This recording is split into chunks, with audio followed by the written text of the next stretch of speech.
निंथौगी कोनुंग हौरिबा नापी जे सिबोक्ता प्रजा अमना net प्यादे हाइबदे अखोइगी among using याम खाइबा मतमनेबा सिगी मतम मांगबा सोकपा समनबा यादबा सिगुम चनबी अमा थानेगी मतमदा लैरमे यामना अंगकपनिको मसिंग असिगी नारोंसिंग ताबा मतमदा यामना अंगकप अमना ओइदुइसे हाइबदे फौ संगबाय अमदा मखाय अमा ओइबा मतमनेबा हारिबा मतमसे नुपी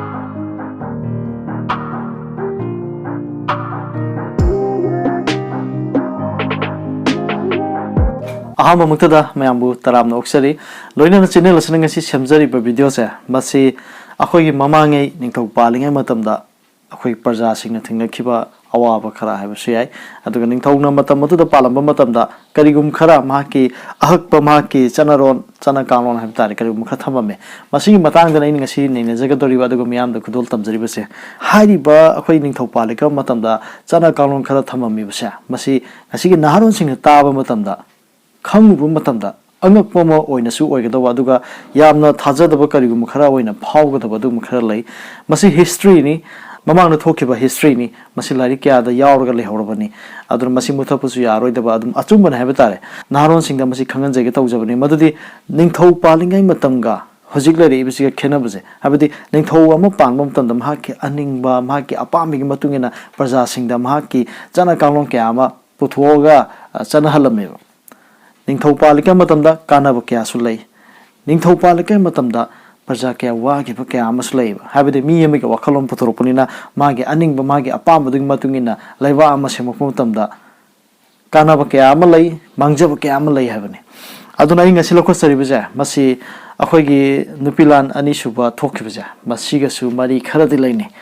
हाइबा तारे हाबदे नुपिलान थोखिबा हाबजे अखोइना मयामना खंगनरे मसी चेंग तांग बिगिने फौसे ताइथोगा अखोइगी मिल तराग मरी लै तरा मरी सिदगी ताइथोगा मपान चेंग थादोखिबा मरवारी सिंगा मानरगा अदुमाय तौ चेंग थादोखिबगी वारीदगी मतुंगिना चेंग तांग बिगिने हाइदना मयामना दुम खंबिरमगनी अखोइगी कैथेल द चेंग फंगदबा चेंग वान गी फंगदबदि नुमिनि हुमनी चाक चरा हेलगा लेनरकपा अदुगुम क्या अमा हाइबा तारे अदुना अखोइगी टेलीग्राम ऑफिस द इरांग थोखिबा निंथौदा सिथि थानाबगी मतंग अदुगुम खरा थोखि सीजे नुपिलान अनिसुबगी जे यामना अचौबा अमा ओइखे अदु हारिबसे चेंग तांग खक्ता ओइरमद्रेबा आइना सुम लाइरिक सुम नाइने जबा मतमदनी मदुदि कैनो हाइबा मतमदा अखोइगी चिरसान महाराज निंथौ ओइबा मतमजे मसीदा माकी अंगकप चनरोन अहकप चैराक ओइबा अदुगुम क्या अमा थममेबा मसी अखोइना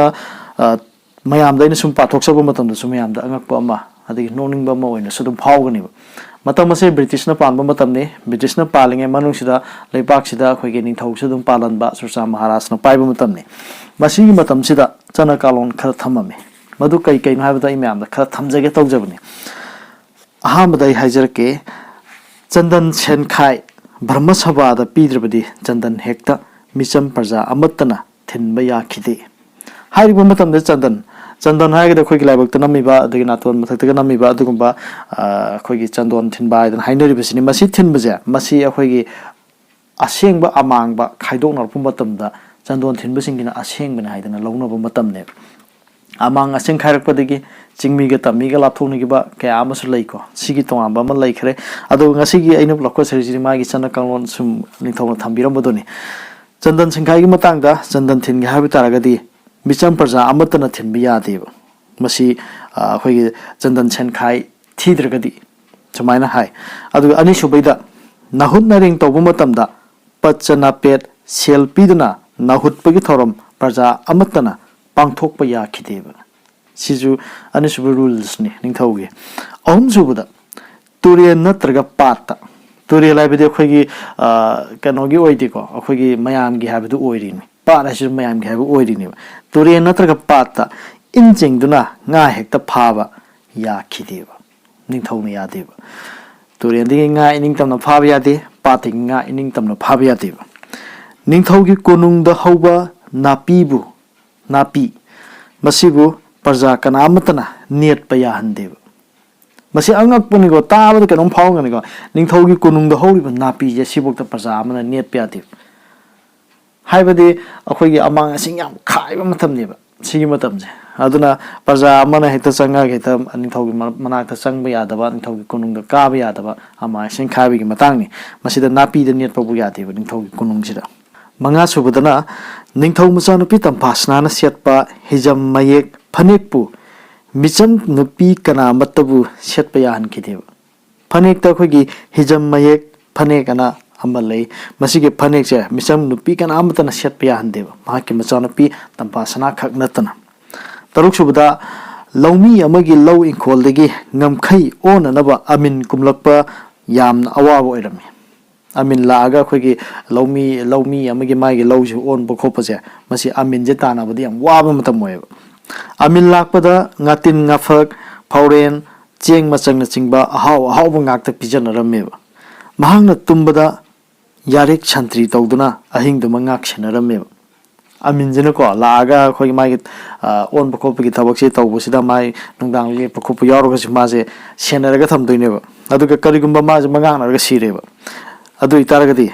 lekai pumba awaba tagadabni haina akanba niyom se masi leiramme ningthau palinge matamda Suchan Maharaj ki dani ko loinena tare sube hajar ke kanagumba amagi inkolda tera pambi haurabadi inkol mapu aduna maning tamba yaramde tera pambi upambi ni masi tera pambi haibitare masi pambi je hauragadi mapu sina aigi tera pambi hoina ma maning tombu yadre kakpu yadre tera gi masaga tektuna taramlaba natragana mapan mahi kenduna hek leramba thengnerabadi lupa yankhai gi tax lawganiba aduga tha taruk amasu jail da laigadabane asum haidana akanba niyom thamlamme ajike tera pambesi gi mahi je mapu jene ge hek tan khotan taromaba adu ebe tagde ma lupa yankhai gi tax lawduine matamodu da phau sangba amada makhai am oiba matamne hariba matamse nupilangi matamda thoiba cheng tangbi gi thodokse masi matamodu da phau sangba amada makhai amatamak pirammi haidana haeba yengo adu targadi kamain tawbuni tax de lupa yankhai lor ko duni loinana mathangi nipan subaja masida haija imung amagi nupa nupi khainabada wakhai sel pinarammi haidana hai wakhai wa taisanaba khonaba amma malaidana sigisu pesa longneba nupa ama nupi ma khainage hargasu imung natraga mi amabu mangi haiduni intholabadi kanagumba amattaga wari sanaba tonatinaba amasung kauna ngangnaba amatta yahlamdeba aduga kauna ngangnaba hektorba mi mahak adubusu manghallammeba habadi yumama imung ama mangi haidana lauthueba hariba imungcha masi kanagumba amatana ma wari sanaba yaroi tonatinaba amta yadeba mangba jati nena adu mangiba mi se masiga karigumba mi ama loinaramaba mahju dandi fanganiba kamaina phangana ba matamda mahsu amang bani haidana dumain inthongneba mangba sokpa samnaba yadaba siguma chanabi ma thani gi matamda lairame yamna angakpani ko masi ngasi gi naharong singna taaba matamda yamna angakpa man oidoise habidi mamangi matamda akhoi gi lamdam se adukematik praja sing kyam waram ge habiduni ko ngasi ni thamjaribse mathangi tarasu bada kamai hagi yengse manglaba imung manung amagi misi mena thokpa matamda miyam changba amasung imung adugi asiba hakchang adu mai tharaga sanskar tawwa yahalamdeba aduga manglaba imung aduna lupa marfuni thoi pai ani piduna brahma sabha da che tharaga sengdoktrabadi asiba hakchang adu mai thabagi mohta lainungda kom tawraga phumjin halamme yamna angangak pangaktani haibiramiba thambiramiba mayamse habidi imung aduda kariguba amangba imung aduda mi ma laitaba yarogati ma mi laitaba haise akhogi mayam hau tawdana lekai hojik tawnaridana habidi mayam pundana thangdoktana khotana thoromama imung digoina awaba taba imung digoina dum mayam tawminariba sebaje adubu matamadudadi amangba jati oiragadi kanamta changa aroiba mai imungse aduna imung aduda kayam waram gani yang adu matamda aduna upai leitabani lupa marfu gani thoiga pai ani piduna amang wasi kokthok khodoineba aduga sanskar tawbuya handineba kariguma si pibungam jadragadi phumdoineba tawnariba mawngse thani gi matamda aduga loinana tragani thoida hairisa tongjai maril gi sanglaba lambelda british masa singna sangol tonglaga naha oiriba kanglei pakhang masa ko khoi meitei masa habitare kanglei gi masa singje masina sahib ki chana thanaba hablaga lingkot polang puhanduna tha ahum mari makhona sarhan kheba amasung naha kyanadi phakini kibedagi narak moksongda lotuna leina khi haisineba habidi matamudu da laribase akhoigi british ka ningthopale dungai ningthopalaga so akhoigi british ki makhada panbani adana matamudu da sifai sing jina satpa matamda akhoigi pakhang macha singje pakhang singje masina akhoigi khongna satoini british singduna ga kano da satoini akhoigi sangoni gaini adamai satoini poche arumba singje puhandoineba pakhangsingi moi paisa phangbam ta nateko tawriba pose akhoi tawde adabne habi mongda damai tawholame hairiba kaya se sigumba anga rules kaya ama lairi se mas akhoi ge konungda bokta na pine pe ade hairi sine yam lure adu yumda hojaba tera pambi do yo adu ge mahi bo lok pe ade adigi masati elam bu ya de hairi ne isagi hingkon da hojari bse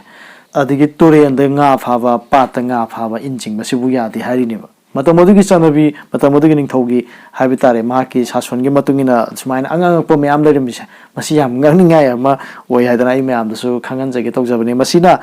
karigino haiba matam daini puthoksari bise masigi matang che masida praja sing asina matam masida aduki mati wa kheba aduki mati nungai khidaba yamna piendaba karigum khara lairaga upai di leitaba phongdokpuni ngamdaba adugum kya am leikheba ado sigumba mayam se sum thengnara la yum thong khondingi sumaina awab se thengnara banina tanja amadi ngai khiba namdam sige praja singina tanja ji kaino haiba matam hojiki cheng tang matam ja masi thokpune cheng tang bigi akhoi ge marwari myam manaraga mapalamda cheng thadoi karigi akhoi ge mapandigi matam adu british ki lami sing sigi kanogi mokhogi chana ba cheng ne hai aina sum thengna jabada asam da thabani adu ning thogo yanaraga thabani adugi matungina somdagi mil taraga humdoi amana imphal manung degi aduga sengmai da mil ama lei aduga pulaga taraga mari che masida phau singge loina taithopani taithoibu pose phau sangbai amada makhai amada taithoraka doini akhoigi praja singina aduga kaithenda poraga dumaina tawrong singja masi mildane na phare mildana pulop pulop lowena dumaina mindaloi pogi bedegi mindaloi ta aga adumai tawrong ma pandaloi thagi be milda tawri basing karba wala singjana adumai tawm thagi bedegi akhoigi cheng phangak taba chara henba kya ma yauna rakhi mamangai da nuai taba ningthogi sigumba mahaki yamna angakpa yamna kayane yamna chauningba adugumba magi rules kya ama magi chanaron chana kanglon me ama thamamba je praja singda masi khangba ngamaktabaga hojiki cheng tang bajika ani je punjala kanda nupilan je ani subai nupilan je yam kanba ma thokibane sumaina aina sum like ta thengna jabdai me am thamjabani habidi nupilan thokibasida masigi manungda karigum kharasu lairame haidana me am sum uchaba khaktani aduga mamangi matamda ningthau palinga matamda afaba kaya amasu lai adubu ningthau amagi matamda leba kaya ama mangbusu yaukhi wari kaya ama lairing asigi manipur gi hariba phibam sisu ningthaugi haktaktagi karigum kaya ama adumaina tholopa kaya ama thingna khre adu hariba matam sida se thokiba aduguma angakba magi chana kanglon haiba tare ko asigi matang je me am sum thamjaba khaktani masai ni am khangai dana thamjaba makti na chade lari khara sum thengna jabadugi matungina ai me am do mu thamjaba haidana haijari naron singda khara doisu kana gadar khalaga semjaba video ne ngasi gi video yengbereba khwai pulung pu channel sina haininga litana thaga pa phungdok chari kanglai fa imana yai fare